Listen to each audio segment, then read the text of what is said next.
everybody, it's been a while. I'm still working on getting my vlogs from 2019. It is now September of 2023. 4 years later. Still trying to get my vlogs from the summer of 2019 when we went to California done. I'm going to try to make that more of a priority. My conundrum is this: my internet is terrible. I'm actually going to be selling my house soon and moving back home with my mom for a while. But anyway, I'm still trying to get those done. And then we went to Disney World last summer. Haven't even started editing those videos. We went to NASA and we went to St. Augustine. So anyway, I thought I would pop on here in the middle of all that and give you a little life update, because I'm going to kind of not change direction so much with the channel as kind of add another component or kind of revisit a component from before. But before I do that, I wanted to talk about a big life update. I had weight loss surgery about 7 weeks ago, a little over 6.5 weeks ago. I had something called duodenal switch, which is where you have your stomach is sleeved like a gastric sleeve. It's not the gastric bypass. It's a different stomach situation. And then additionally, your duodenum, which is part of your small intestines, your small intestines is kind of rerouted a little bit. And what that does essentially is it changes your ability to absorb the same amounts of calories and fat and a lot of nutrients. So there are some downsides to it for sure. But there are many reasons why I decided to have weight loss surgery, and I'm going to talk about those moments. So some of the things that you have to make sure you do for the rest of your life after duodenal switch surgery, or make sure that you take daily vitamins because of the malabsorption. And you also have to make sure you get your blood work done to get your vitamin levels checked. I also have to take calcium supplements. You also, with any weight loss surgery, you do need to really focus on your protein and your hydration. My doctor's office said I needed to have 60 to 80 grams per day of protein. Eventually that will probably be upped. Right now my goal is to try to hit 60 every day.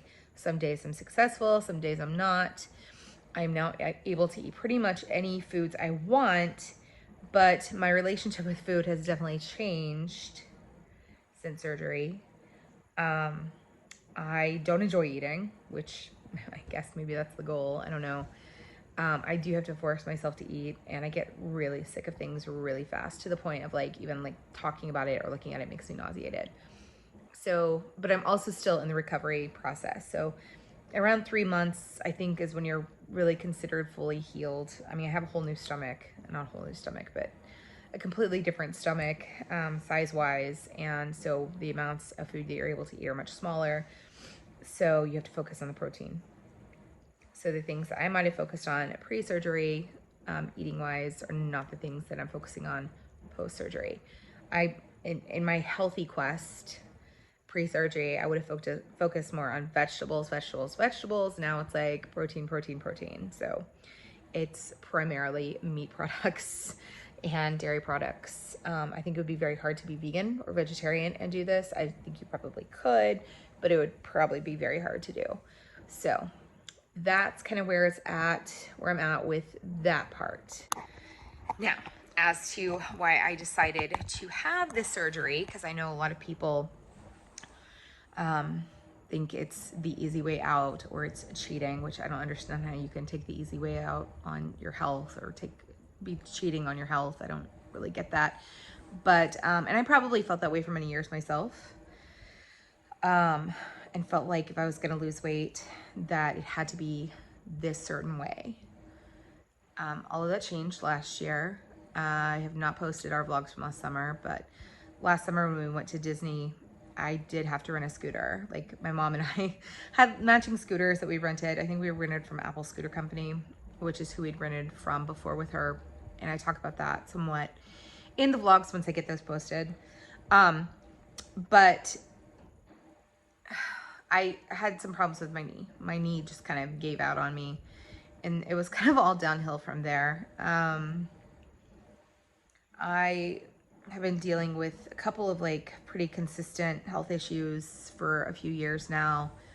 And I started seeing a rheumatologist last year because it appeared that I had some sort of arthritis, and I also was having some issues with my skin. Turns out I have psoriatic arthritis, and I've been on medication for that, which has helped a ton. It really did clear up my skin. It's starting to kind of like get dry again in a few spots since surgery, because I had to go off of my medication for a few weeks. But also just with surgery, your skin just tends to get really dry. But it's still nowhere near as bad as it was. I had psoriatic patches like all over my body. Those have pretty much cleared up because of medication. But meanwhile, I remember about a year ago, in fact, it was Labor Day weekend, because my sister and I were driving back from San Antonio from one of our close friends' bachelorette weekends. And I was going through this whole list on my phone of all these things I was going to talk to my doctor about. And she was like, you know what? I know that you and I don't really like believe in it, but maybe you should consider weight loss surgery. And this had already been something that was in the back of my mind. And it's something that had popped up in my mind, many times over the years. But somebody I know had surgery and had tremendous success, lost a whole bunch of weight in a very short amount of time. And as it turns out, this kind of started me thinking about it again, and I ended up having the same surgery with the same surgeon as this person did. And she has since known two other people who have had the same surgery with the same surgeon. He had a really great track record of like the way he explained everything. And the surgery went well. Like, I haven't had any complications. Everything went fine. It's just the kind of figuring out my relationship with food post-surgery and trying to figure out what to eat, how to eat. It's been really, really hard. So anybody that tells me or tells you that weight loss surgery is the easy way out, or that it's cheating, or that, it's not, it's the hardest thing I've ever done in my life. And there are days that I regret it because it's been so hard.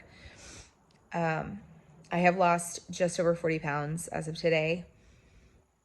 10 of it was before surgery, because you have to do a 2-week pre-op diet that is a liver shrinking diet to make surgery safer. And then all the rest of it have been in the 6.5 weeks since. I've been told that after 8 weeks post-op is when your body really starts to drop weight because you've healed up a lot. We'll see. I mean, I'm happy with my progress. I've only had 1 week where I didn't lose. I think I gained like 0.4 that week or something ridiculous. But I'm not too concerned about it. But anyway, my biggest motivation was my health. My secondary motivation was I'm very big. I'm very big. I have a lot of weight to lose. That's why I often don't show my entire body on camera. I'm very self-conscious about it. I know how people feel about fat people. I'm a fat person. It is what it is. So part of my reasoning was being able to fit into the world, because the world is not designed for people my size. And I feel like our world has come a long way. With the body acceptance movement, I still firmly 100,000% believe in the body acceptance movement. I believe that all bodies are deserving of respect. All human beings are deserving of respect and kindness and love, regardless of what body they're in. Bodies are always going to come in different shapes and sizes. We are not cookie cutter people. We're not ever going to be cookie cutter people. It's ridiculous to think that everybody should look and exactly alike and all fit into some man-made idea of what bodies should look like. It's ridiculous. So I am very anti-diet culture still. All of these things. And I know that sounds really ironic, but I knew after I turned 47 last year. I just turned 48 last month. I've tried everything. I've tried just focusing on my health. I've done Whole30 and paleo. I've toyed with keto. I would be a rich woman if I had a dime for every time I signed up for Weight Watchers. I don't even know how many times I signed up for Weight Watchers. I've done everything. I've done it all. I did Jenny Craig. I did Nutrisystem. I've done it all of it. Nothing works because dieting in and of itself doesn't work. This was a last ditch ever for me. This is my last hope. And number one was my weight, not my weight, my health. Number two was fitting into the world. And so along with all of that come a whole bunch of other things. I want to be able to be an example for my niece of good health. I want to be able to be an example for my family and my students of good health. And I'm not saying you can't be a fat person and be unhealthy, because I don't believe that. But for me, that my weight was definitely affecting my health because it was affecting my joints. It's affecting my mobility. My relationship with food was affecting my health and my mobility. And I don't want to live that life anymore. I was done. I'm still done. I'm ready for greener pastures. So all of those are contributing factors. This was not a vanity metric. This was not a, oh, I want to be skinny so I can wear cute clothes. I mean, yeah, that's great. I love cute clothes too, but that's not what this was about. There's also, a lot of other factors that come into play. I'm going to have massive amounts of loose skin after I lose the amount of weight I need to lose. So my body is not going to be cute. I mean, it's not a vanity thing. So anyway, there's that. I got home last summer from our trip to Florida, really gung-ho about trying to take charge of my health. And I did try to focus on health as far as food and exercise and all those things are concerned. And I did great for a while. I don't know what it is in my head that, like, there's this self-sabotage component. I don't know. But anyway, one of the things that happened on the trip that was also kind of a catalyst was I haven't had any issues fitting on any rides as a bigger person at Disney. We did go to Universal as well. We didn't ride anything except the Hogwarts Express. That's it. Because I had already heard and read and seen that Universal does not cater, if you will, to larger bodies like Disney does. So anyway, at Disney, when we were on It's a Small World, because I have very long legs. I'm 5'8", but most of my length is in my legs. And I have a big butt. And so when you have a big butt and you have long legs, then that really projects your legs further forward even more. So Small World was excruciating. I mean, listening to the song over and over again is excruciating in and of itself. But then when you're in physical pain because you can't move, I could not wait to get off that ride. And I said I will never ride that again at this size because that was horrible. And I couldn't even turn it an angle where my legs had enough room because it was just so uncomfortable. My sister and I rode Dinosaur because I had heard the ride vehicles were similar to Rise of the Resistance, and that was fine. It was a tight fit, but I was able to ride that and Rise of the Resistance, no problem. Guardians of the Galaxy was very roomy until I tried to pull down the bar. It wouldn't latch. So I had to get off the ride, and it was humiliating. I told my sister, I want you to go ahead and ride it. She did. And I went and sat on a bench in a corner and cried at a wall for 5 minutes and said that this is enough. I've had enough. So going through that experience was awful, in addition to the fact that I was riding a scooter through Disney World, which is fine if you're injured. It's just fine if you have mobility issues. And I did have some mobility issues, but they were mobility issues that I probably could have fixed with weight loss. So anyway, those things happened. Meanwhile, my actual journey to get surgery started in December of last year because that was when I started my first visit with the surgeon. And I had been concerned about the cost. I think it was always a big concern. But as it turns out, I had just upped my insurance because of my health issues for the new school year. I'm a teacher, so my insurance goes from September to August. And with the new insurance, bariatric surgery was covered, and it was pretty reasonable. So the cost was going to be something that I could work with. And so once I have that initial consultation with the surgeon, then they just kind of start the ball rolling. You have to have a psych eval, you have to meet with a nutritionist, you have to have an EKG, I had to have a chest x-ray, I had to do a stress test, all these things. So all of that was pretty much done in January. Well, at the end of February, I had a heart attack at the age of 47. And so I'm even more angry at myself as this whole thing is happening, because I'm like, I did this to myself. As it turns out, I did not have like any clogged arteries or the usual blockages. And they did a catheter on me, and I still have that little hole there in my wrist. That's where they went in to look at my heart and look at my arteries.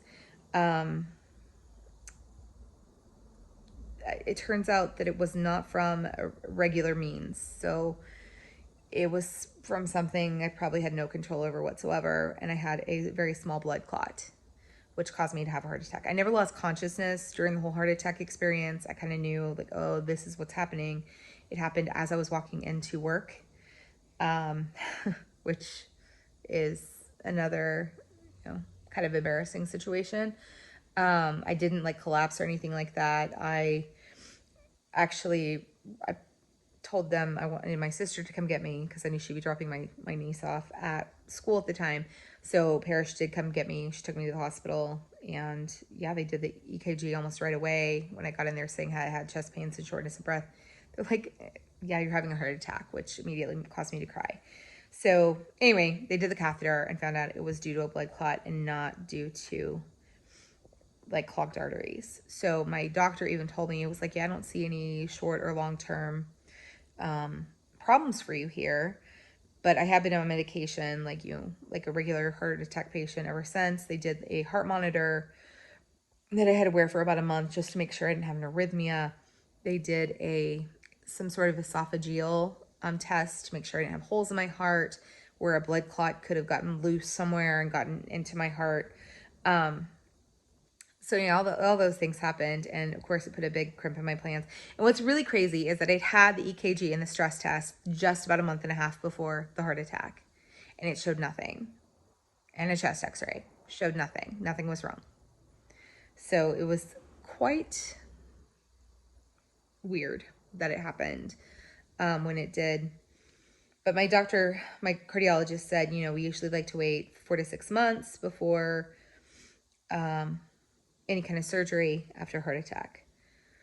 So I went for my 2-week follow-up with the PA, and she put a note in there saying that we were going to follow up in June about possibility of surgery.